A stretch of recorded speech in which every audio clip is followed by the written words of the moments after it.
ప్రొద్దుటూరు నియోజకవర్గం వ్యాపారస్తుల్ని డబ్బులు రాకమనమనేది వాళ్ళే. ఆ సీసీ కెమెరాల నుంచి డబ్బు గన ఆఫ్ చేసి తీసుకొచ్చే దాని అర్థమైంది తెలుసా? అన్అఫీషియల్గా ఒకవేళ 10 లక్షలు ఆ రైతు దగ్గర ఉంటే 10 లక్షలు ఎత్తడం, 5 లక్షలు చూపించడం, 5 లక్షలు ఎమ్మెల్యే గారు పోలీస్ పట్టుకొచ్చిన ఆయన, వీళ్ళిద్దరే దానికి బాధ్యత.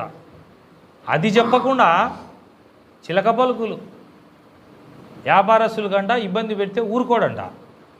ఎందుకు పోలే ఇబ్రహీం స్టేషన్ మీదికి అంటే నీ ఆలోచనలు బయటపడతాయనే. కాబట్టి ప్రొద్దుటూరు ప్రజలు గమనించండి.